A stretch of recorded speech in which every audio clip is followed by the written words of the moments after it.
Hey guys, MCU Collector here with another figure review. Next up is a double review. We have the Gong Studios DC Comics Kingdom Come Shazam and Superman action figures.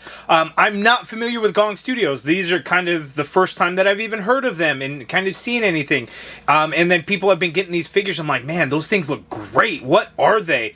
And then Big Bad Toy Store had them in stock just very recently. I'm like, oh, those are super interesting. So big shout out and thank you to Big Bad Toy Store for sending these out my way so I can review for you guys. Because these things look amazing. I'm going to check out the articulation. We'll look at everything that kind of comes along with them. Spoiler alert, there is not a lot of accessories, unfortunately. Apparently, there were some deluxe versions that had an extra head sculpt and one extra set of hands that were available like overseas. But a Big Bad Toy Store just has these standard releases here, and these things look amazing. Very Alex Ross artwork. It looks like they just kind of jumped right off the page. It's kind of insane how good these head sculpts are. So very exciting. So if you're looking to pick up either Shazam or Superman or both, they are both in stock right now at BigBadToyStore.com. So links in the video description below if you're looking to pick up either of these guys. But let's go ahead and get into it. We're looking at the box. It's just kind of the front of the box there. You just see a Shazam logo, Superman logo, and it says action figure there. Up at the top, it does say like Kingdom Come. And then on the back of the figure, there's a lot of kind of the legal stuff and whatnot going on the back. And then the crazy thing is, that's where the window was. The window was on the back of the package, so you could then see the figure, although the figure was like wrapped in plastic, so you couldn't really see it in there.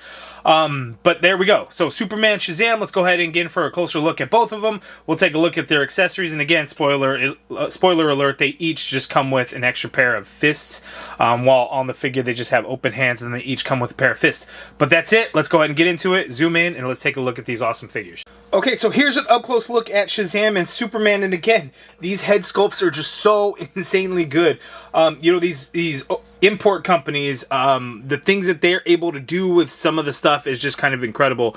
Like, you won't find a domestic toy company that's going to put this kind of level of detail and paintwork into these head sculpts. They're just not. Mezco does a pretty good job. Likeness isn't always there, but paint-wise and everything, I think they always do pretty good. Like you start looking at like Hasbro and stuff, they're just not as detailed and look as realistic as here. You know, I mean, they may get some likenesses pretty good. It's just the realism just isn't there like you can get with some of these, and it just kind of reminds me of like the in-art Batman, which I think I will do a comparison with this figure. The odd thing is Big Bad Toy Store actually has these listed as 1/8 scale, and I don't know if that was licensing purposes to put it as a 1/8 scale or what's really going on with that. These are basically a 1/12 scale action figure, and again, I will get into some size comparisons so you guys could see. So I don't know what that's about, but yeah, they're basically 1/12 scale, so don't let that like throw you off or anything like that. 1/12 scale.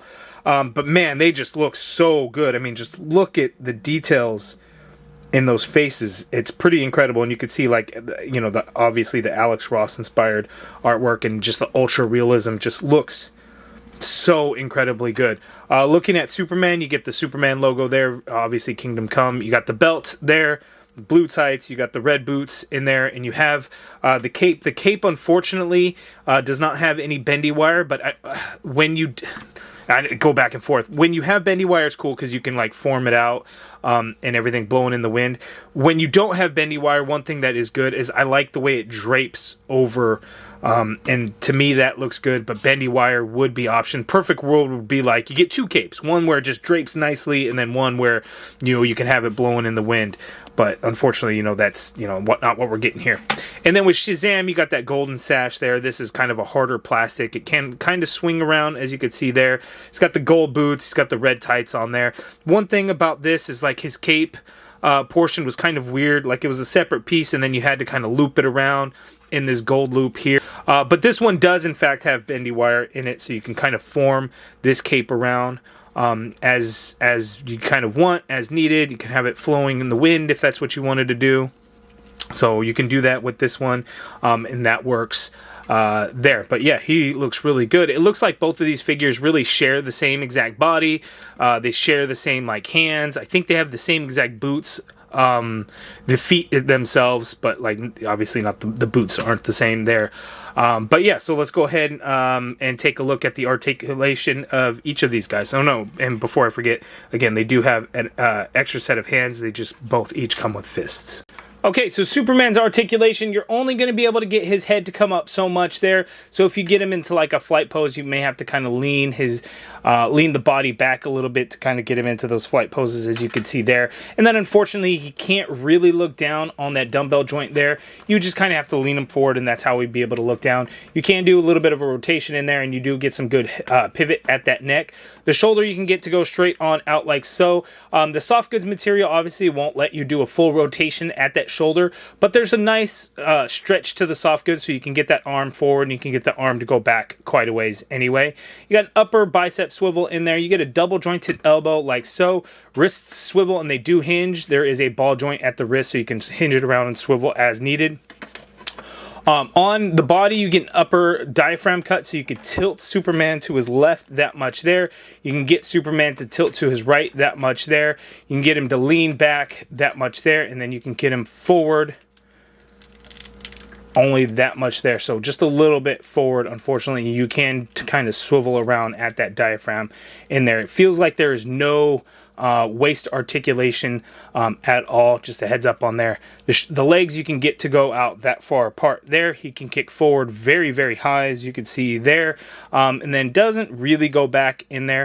You have an upper thigh cut in there, so even though you got soft goods, it's a nice tight stretch to it, so you can swivel still around a little bit as needed. You get a double jointed knee like so. There is no swivel at the boot, but you can swivel that foot around. You can hinge down a little bit. You can hinge up a little bit, and then you could pivot it around. No peg holes at the bottom of the feet. So that is the articulation there for Superman. And again, these two figures feel like they have the same exact bodies, but there are obviously some differences going on between them. He can look up that much there. He can look down. Kind of the same with Superman. You would have to kind of lean his body forward. But for some reason, Shazam can move back. It feels like Shazam can move back a lot better, but then coming forward is a little bit more restrictive than Superman, which is kind of odd. So just a heads up on that. But the neck, you can kind of do the same thing. The shoulder, you can get to go straight on out. Here, let's do the opposite shoulder. You can get to go straight on out. You can still move forward, and you can still go back quite a ways, which is good. You got the upper bicep swivel in there. Double jointed elbow gives you that much bend there. Wrist swivel, and they hinge. They're on a ball joint hinge, so you can swivel and hinge around as needed. You can tilt Shazam, as you can see, to his left that much there. You can tilt him to his right that much there. And then again, he can lean back quite a ways forward, but coming forward is not a whole lot, and you can kind of swivel around in there. Do be careful that you don't pop his body up here at the diaphragm cut. I've done that already. It pops right back in, but just, try to avoid that, if you can. You can get the legs to go out that far apart. You can kick forward that far, which is really good. The leg doesn't really go back. You got that upper thigh cut in there, double jointed knee. That gives you that much range there, like so. No boot swivel or anything, but the foot is on it like a ball, like a dumbbell joint. So you could swivel it around, you can hinge down, you can hinge up, you get some pivot in there. No peg holes at the bottom of the feet. So there is Shazam, and then with the stretchy material, you kind of want to adjust as needed and get that sash over there to kind of cover up the threading, the sew line threading in there. So that is Shazam's articulation and Superman's. Okay, so just to kind of compare with some other soft goods DC Comics characters, we have the Justice League, the Zack Snyder Justice League, Mezco Toys 112 Collective, Superman and Batman. This was from that 3-pack that also came with the Flash, which is also still available and in stock at Big Bad Toy Store if you're looking to pick it up. But as you can see, size-wise, whereas I don't know if they're like a true 112 scale, but it's not super far off between like the two Superman. So 112 Collective, Big Bad Toy Store lists these guys as 1/8 scale. I think if you look at other sites that sell these figures, they do say 112 scale. So they're pretty close in size. They are a little bit bigger, as you can see there. Not by much, but they are a little bit bigger. So 1/8 scale doesn't seem right to me, but more closer to the 112 scale for sure. But there you go in terms of size comparison and everything like that. And for another 112 scale figure, as you can see, different companies make 112 scale slightly different sizes, so it just kind of depends. So here we have the NR 112 scale, the Dark Knight Returns or Dark Knight Rises Batman, which is a 112 scale, which is actually on the shorter side of the 112 scale, more closer to like SH Figure Arts, whereas these Gong Studios Kingdom Come figures are definitely a little bit taller than most 112 scale figures.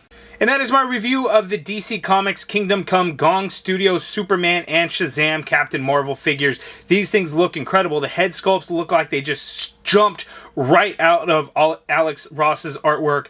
Absolutely look incredible. Some decent articulation in there. The soft goods look really good, on par with like what Mezco was doing, in my opinion. The soft goods have a nice stretch to them, so you can really move the legs and arms around with ease, which is great. They just look fantastic. So if you're looking to pick these up, add them to your collection. Links in the video description below. They are in stock right now at BigBadToyStore.com. You guys let me know down in the comments below. What do you think of these two figures? Have you picked them up? What do you like about them? Give me all that information down in the comments below. If you guys like this video, please do me a favor, hit that thumbs up button. Subscribe if you haven't already done so. And as always, thank you for watching.